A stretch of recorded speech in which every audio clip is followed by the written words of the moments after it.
Okay, so I feel like right now is the perfect time to talk about this because I am actually actively burnt out right now. Like, I'm in the phase of recovering from burnout and it just happened. So I feel like right now would be a perfect time to tell you guys about what I'm feeling, what the process was like, and how I get myself out of it, like how I crawl out of this hole.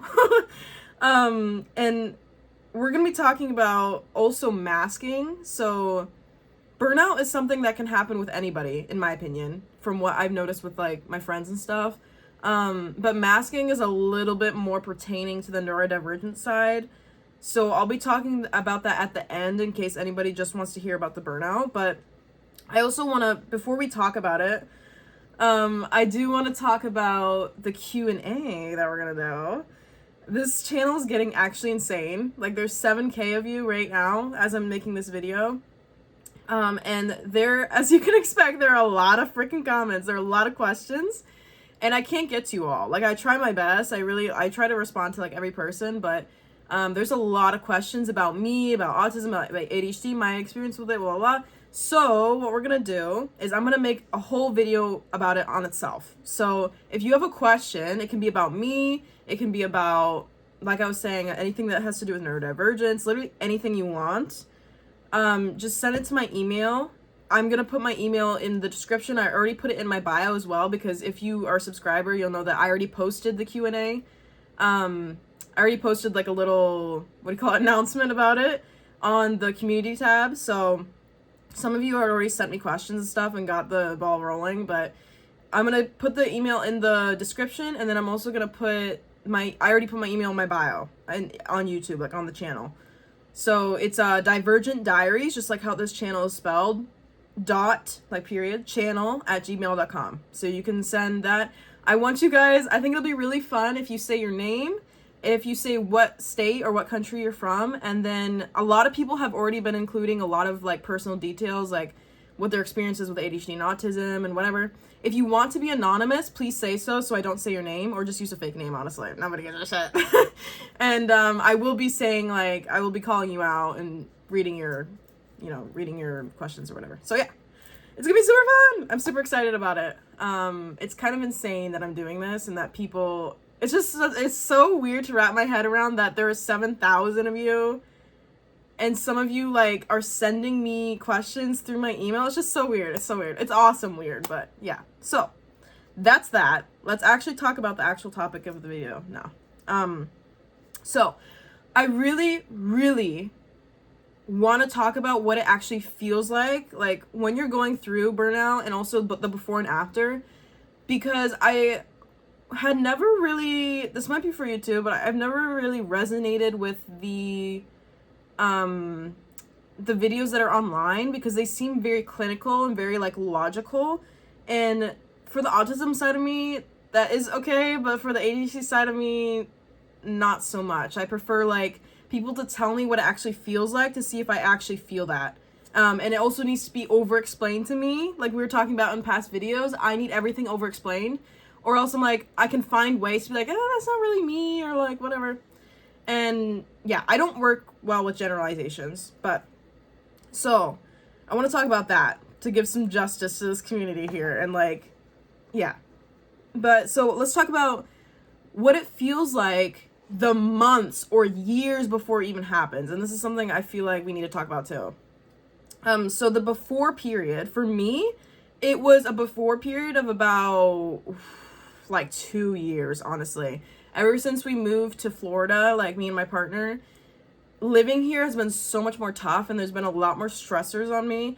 And I kind of I deep down, because I'm a very self-conscious person, deep down I feel like I kind of knew something was going on, something wasn't quite right. But I just kept going because I was getting so much done. That's the thing, like the before period is, for me, I'm just super motivated. I'm getting a lot of shit done, like a suspicious amount of shit done. Like with my YouTube channel, I was putting out 3 videos a week. And I was also, I'm going to tell you guys what was all on my plate so that you kind of understand like what was going on. But I had my Etsy, and by the way, the month of December for Etsy for pretty much all sellers is insane. It's freaking insane. Hello. maybe I should calm down a little bit. It was actually insane. I made like triple the sales I usually do, and I was getting like 3 orders a day. It was insane. So I was really busy with that. I had just started doing some affiliate stuff, and then I was like posting that a lot. I was also doing this YouTube channel. I just started both of those too, and I was also in school. I'm a full-time student. I was taking like 5 classes, and I was also a full-time worker. 5 huge things that were on my plate. So somehow during that, I was able to be super motivated. I was spending 8 hours at Starbucks just sitting down and studying, not even like getting up and moving around. And that is not normal for me. Like normally I have to fidget, I have to get up and walk around, blah, blah. And also the biggest red flag that I now know was not giving myself breaks. And when I did give myself a break, like if I just wanted to go and sit down and watch a movie and not do anything else, like not do my Etsy while I'm watching a movie, which is what I usually do, or like crocheting or doing something. I could not allow myself to just sit down and give myself me time. And I just felt guilty about it for some reason. Like I was like, I feel motivated right now. I should be doing something. I feel guilty about not doing something good with my life. And that's not true. Like a lot of women in general, we feel this way. Like we have to always be doing something that's productive or gives back to like the people around us. And that is like the quickest way you can burn out. You'll notice like people who are givers like that, or people who feel guilty about not contributing, often get burnt out really, really quick. But that's something I gotta work on for sure. So the next phase is gonna be the catalyst. So this is like the thing that tips you over the edge and causes the burnout.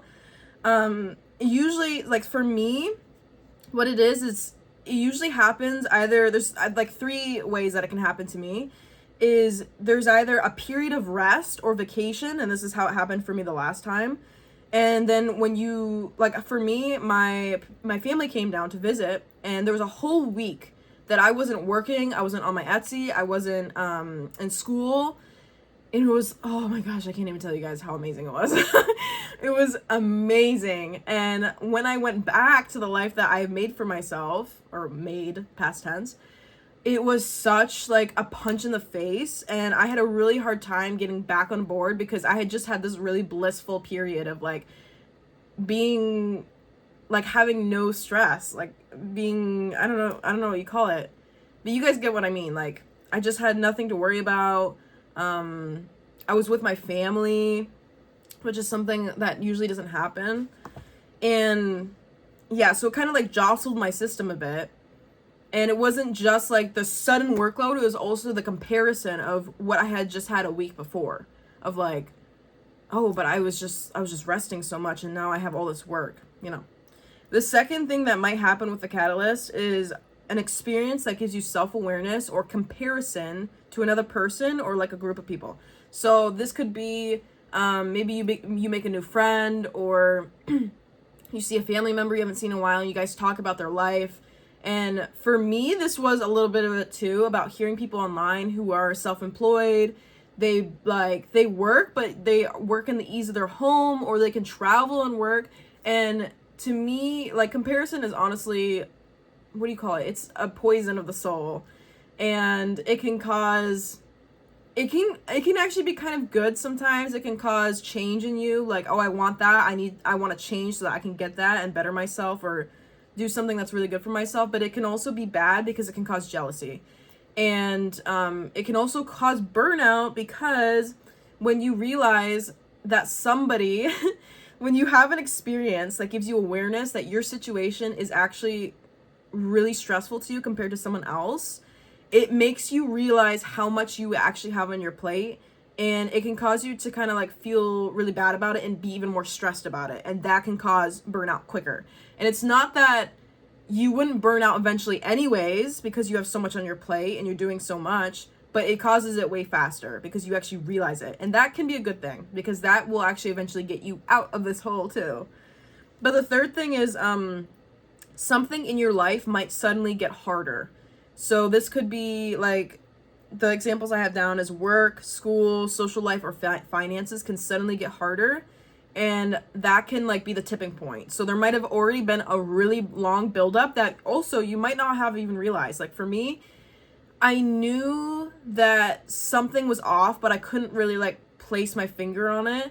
And for me, it was 3 of those 4 things. It was work, school, and finances, because I've been low-key really broke. This YouTube channel is definitely helping though, like just being honest. Yeah. But work and school were insane. I'm in a science degree. So as you guys know, if you've been in a science degree or you currently are in one, it is a lot of work. A lot of work. A lot of studying and a lot of material. So, but yeah, so that's the catalyst. And I'm sure there's other things that I'm not thinking of, but the third step of burning out, in my opinion, would be when it strikes. So this is like the tipping point. We were talking about what happens. Like the last step was what happens to get to the tipping point. This is the tipping point. Like this is when it happens the week of. So for me, I don't really realize it's happening when it starts. And this is probably because our minds are actually amazing things, because your brain is protecting you basically, because it knows that you're super stressed and you're already having trouble handling the basic necessities of life, that it's not going to put in the work of making you self-aware of what's happening.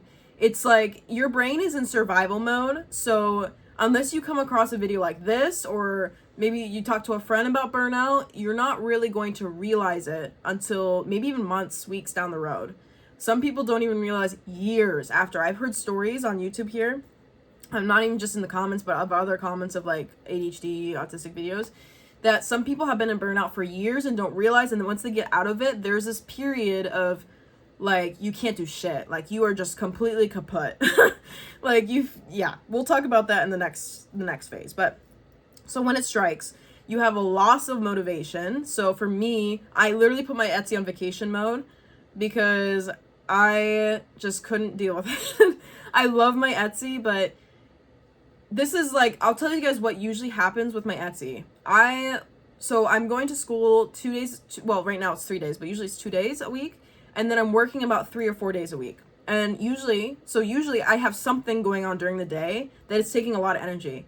And then usually I would have maybe 1 order a day or maybe 2. And then I would come home, I would do the order, and I would have 0 time to myself, like 0. And also the revenue I was making, I'm realizing is not quite worth the work I was putting in. And that is a really normal thing for small businesses. You kind of have to go through this phase of like not making a lot of money, or your work not being worth what you're making, until you can get really successful and really like mass make it. So yeah. Also when it strikes, so when the burnout strikes, you might lose your physical and mental energy. So for me, especially these past like 2 weeks, I would say, I've had a really hard time mentally. Like I am sleeping until, if I didn't put on an alarm, I'm sleeping until 12, which is a really, really, really weird thing for me. I usually naturally wake up at 10. So yeah, I've been sleeping a lot. That is another sign that something is off in your body, that your body's trying to repair itself, either from burnout or something else. I also usually love to go on walks. I love to go out and go outside and like be physical. And lately it's not even that I don't want to. It's that when I actually go and do it, I feel tired. It feels like I ran a marathon the day before. Like just like this, every step, I can tell that something's wrong in my body, like that my energy is drained. And usually, I don't know, for me personally, usually when I go out on walks, I start off the walk like really high energy and I'm walking fast, and usually it's like that for most of the walk. But it's like when I go out for walks now, it's like it kind of feels like how it feels at the end of a walk. Like you're just tired and you're ready to go home. And yeah, so it's interesting how just stress can change your physical state like that. So that's something you also want to watch out for.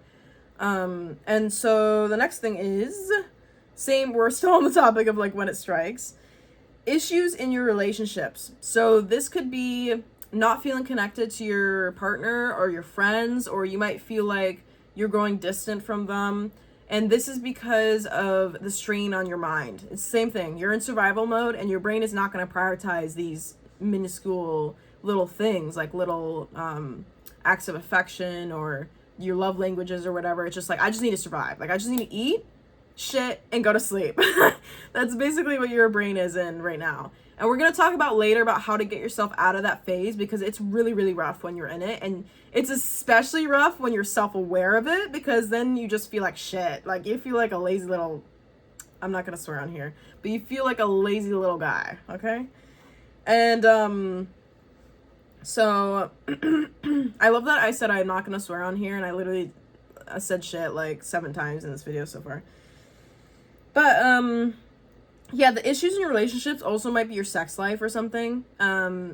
If anything that affects your mental, physical health can, like, even hormones, like, can change too, and that has a lot to do with it, especially for women. And this also, I want to make a really big point about when burnout happens. The moment it happens, you will probably not even realize it. And that's the unfortunate thing. But like I was saying, your brain is in survival mode, and of course it's not going to prioritize self-awareness. And you also might realize, like, for me, I'm a very self-improvement driven person, so I'm always watching videos on how to self-improve, mental health, maybe like fitness stuff, I don't know. And I noticed that looking back on the strike period of the burnout, I was not doing those things. I was not into self-improvement. I wasn't really taking care of myself. I wasn't really caring about maybe what I ate, or like going on walks and keeping myself active. And I was sleeping really late. I still am, but now I'm self-aware of it. And so I'm working on just going to bed earlier and getting my sleep, and so it doesn't absolutely rock the world of my circadian rhythm. But so the fourth and final phase that I think is the final phase is the aftermath. So this is like, maybe it's probably the period of self-awareness. So when you finally get out of that initial strike period of the burnout, and you finally realize, like, oh, something's not quite right here. And it's going to, like, for me, this is the exact period I'm in right now. So I think I became self-aware that I was burning out about a week ago or so. And what I can explain, like, what it feels like is, it feels like if you've seen the movies of people who are buried alive, right? And they, like, there's actually a scene in Kill Bill, if you guys like the Kill Bill movies, where she gets buried alive in this coffin box, and she has to, like, punch her fingers into the wooden box to get the box to open, and then she has to crawl her way out of the dirt to get back up and save herself. And that's how it feels. Like, that's how this period feels. It feels like every single little thing I do, it's way harder to climb out of this period of my life. And so, like, getting up in the morning feels like I'm climbing out of being buried alive. Like, it feels really, really hard. I still do it.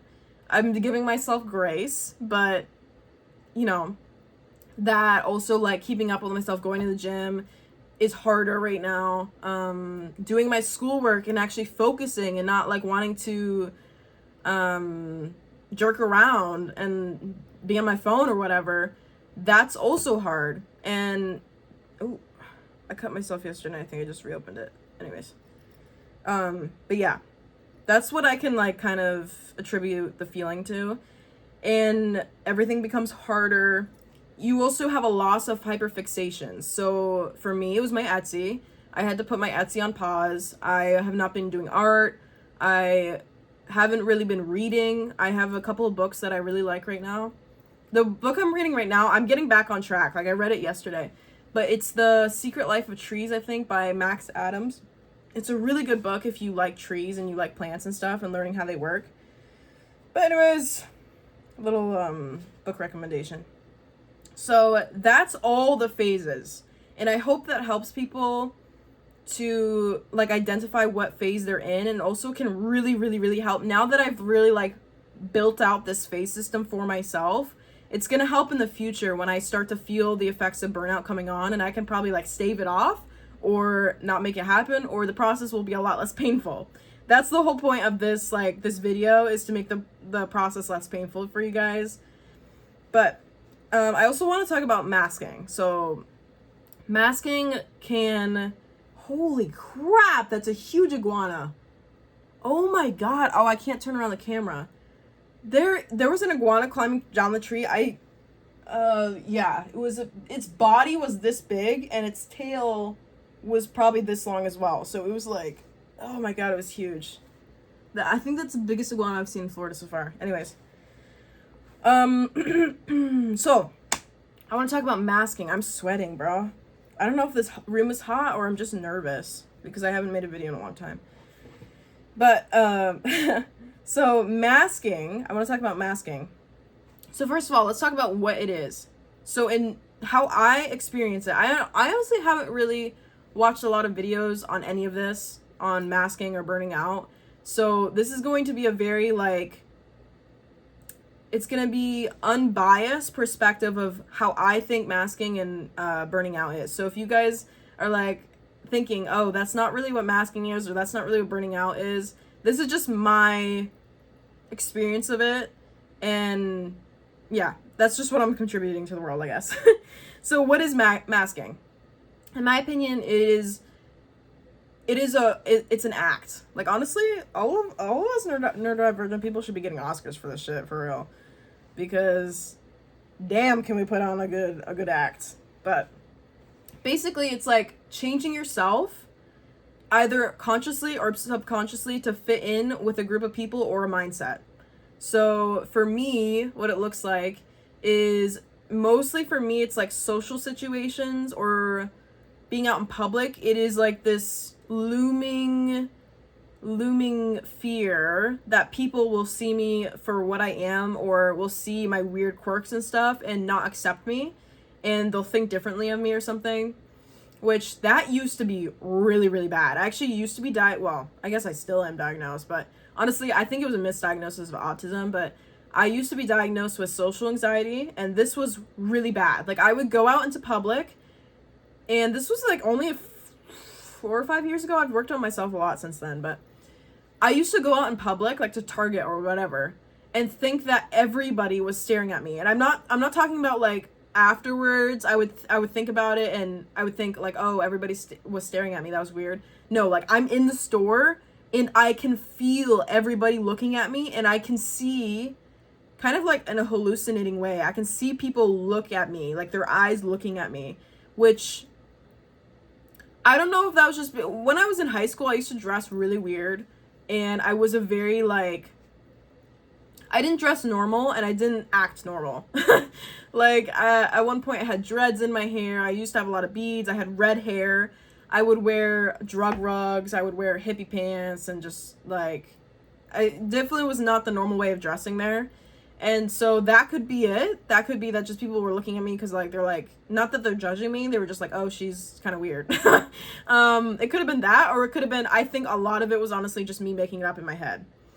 And it was like, I wasn't thinking, the thinking process wasn't, oh, people are looking at me because they're just looking at me and not judging me. It was like, these people are looking at me to judge me. Like, they are judging everything I'm doing right now. They're judging the way I walk, the way I look, the way I talk, blah, blah, blah.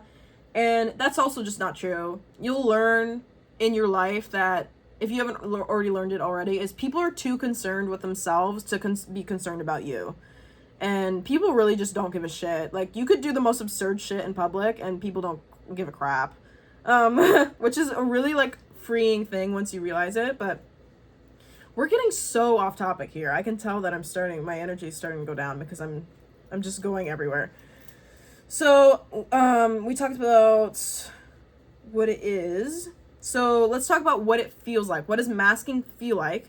Because the very few things that I've seen about masking online, I could never really relate to it because the way that they explain it is very general, and they didn't say like how they felt when it was happening, and so I couldn't really relate with it. So in social situations, for me, it feels like I'm faking it. Like, when I'm talking to people, and I'm masking for whatever reason. Like maybe it's new people I don't know, or maybe it's somebody I'm trying to be friends with, or maybe a boss. Like this happens a lot with people who are higher than me, and so that's why it's so exhausting to talk to people who are like in a higher hierarchy than me. But I feel like I'm faking it. So I'm faking my, even though I know this is how I am, like this is just my personality, it feels like, even though like, you know, I might be picking and selecting certain parts of my personality show, like I might not be showing my full part, it's still me.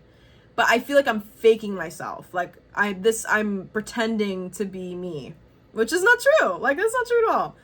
And I also will lose energy very suddenly mid conversation. So this will be like, I'll be talking to somebody and there's no reason to feel this either. It's not like they say anything that triggers it, but suddenly I'm very self-aware and I lose the energy to be social mid-conversation. And I'm also an ambivert. Like I'm an extrovert only when I'm around people that I love and that I'm really close with, but I'm an introvert when I'm around people I don't really know. And so that could be it. But yeah, becoming self-aware in the middle of a conversation is also a symptom for me of masking, because I don't know why that is, but that just happens. I'm not going to psychoanalyze that one, unlike most of the time I do. And I also notice this strong correlation between the more that I mask, either subconsciously or consciously, the more dissociation goes up. So somebody was actually saying this in the comments in one of my other videos about dissociation, and that the fact that I don't know what my body is doing mid-conversation, like I don't know how I look to other people, I don't know what my hands are doing, I don't know if this is a big problem, like in interviews, I never realize that I'm looking off most of the time. And so usually, like I noticed that there was this weird pattern of like these people looking at me weird when I would, hello, the interviewees would like look at me kind of weird when I did back at them. And I was wondering why that was, and I eventually realized it's because I wasn't making that much eye contact with them. So yeah, the more you mask, the more you dissociate. And yeah, I already talked about, I know I'm dissociating when, yeah, I don't know what I just did or how I look to others. And even after the conversation, if I try and look back and I'm like, oh, how did I look to that person? I don't know. And that's a big red flag. And I also want to say that dissociating is not the problem. Like, dissociating is not the actual root cause of your problem. Dissociating is just a symptom. And it could be a symptom of burnout. It could be a symptom of too much stress in your life. It could be a symptom of some kind of internal conflict, maybe a mental illness, maybe it's depression or something. Or trauma can be a really big one. But yeah, it's definitely a symptom. So just like all other things in life, you never treat the symptom, you treat the root cause. So that's why things like learning about this burnout process is really important. And I also want to talk about how masking burns me out. So like, what are the effects of me masking? What does it say? Oh yeah, so the whole act of pretending or acting to be someone else or just hiding parts of me is taking enormous energy levels in itself. And that's a lot of the reason why, because we were talking about burning out is a result of using too much of your energy than you have supplied. So yeah, just putting too much stuff on your plate. And also, masking burns me out because of the expectation of others. So you're thinking, like, while the whole reason, also, nobody says this, the whole freaking reason that people mask is because you have either low confidence or you're not comfortable in yourself or you're insecure. Because there will be people in your life that you meet that are autistic as fuck. And they have no shame about it. Like, they're just openly autistic. They flap their hands, whatever. And you'll notice that there's a strong correlation between these people being confident and not masking. And that's because they're confident in themselves and they don't really care what other people think. And that's something I've definitely been working on lately for myself. And yeah, so also another thing to say about this is self-doubt and the insecurity. So the act of not being confident in yourself actually takes more work than being confident, because it takes a lot more mental energy to be thinking about what everyone else thinks about you. So the mental burden of being in a mid conversation and being like, oh, what does this guy think of me? Wait, she just did this one thing with her hand. Does that mean she doesn't like me? I didn't need to read this body language. Blah, blah, blah. Like, dudes, that takes way too much energy, okay? I think did I make a video about growing your confidence? I think I did. I think it was one of the last videos I made, but you can watch that if you want. And yeah, I also know this is the last thing we're going to talk about, but masking is caused by low confidence / insecurity.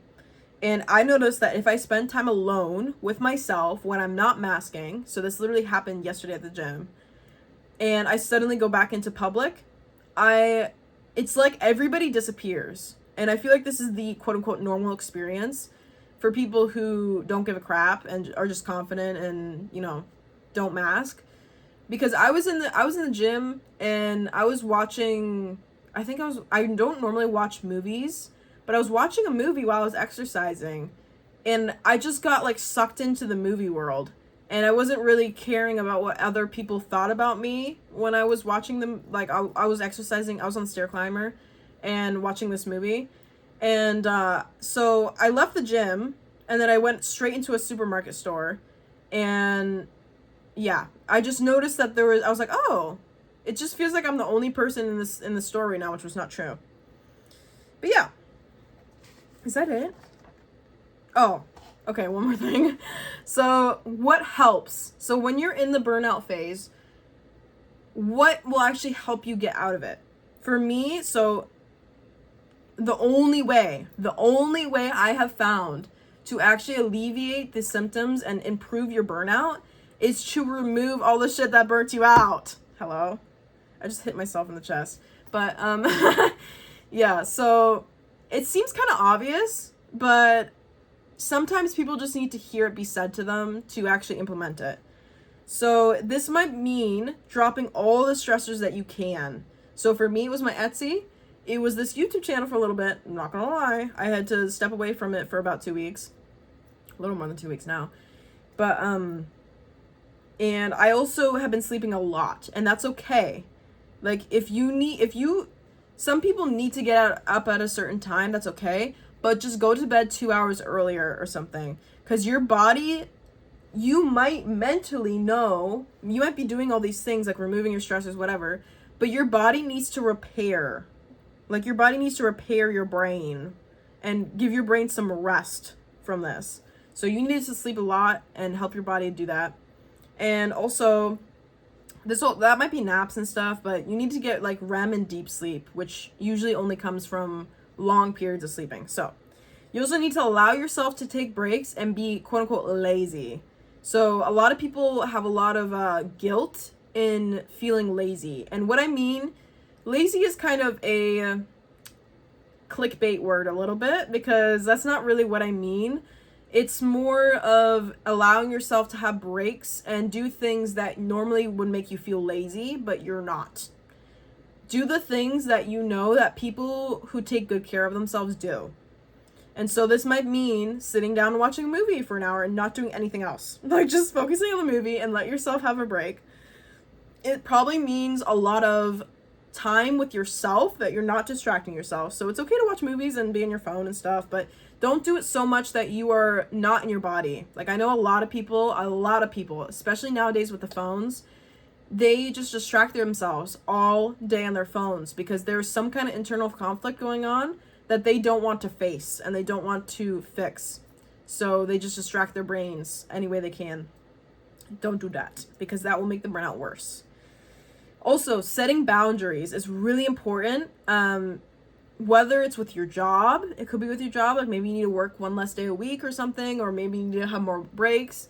It could be boundaries with your partner, like things that are taking a lot of energy. Maybe it's like some chore that you need some help with right now just to get you out of this period. And if this person really loves you and really wants to help you through this period and understands what you're going through, they will help you. And if this person is not going to help you through this, they probably shouldn't be in your life. Okay? Babes, I'm just gonna tell you that. Yeah, so I think that's it. This was a really nice video to film in front of the sun. I usually film it at my desk over there, but I like it being in the sun. I needed some sun today. But yeah, per usual, if you're not, I hope you have a good day. And if it's not been a good day for you, try doing something that you love today. So maybe go read or go outside, get some sun. Sun is really helpful for the burnout process too. Like get that vitamin D, okay? And also, this is my final reminder to do the Q&A. You don't have a choice, okay? You have to do it. Yeah. I am holding you at proverbial gunpoint to do the Q&A. No, I'm not. Oh, yeah. But have a good day, guys. I'm ending this one abruptly. Bye!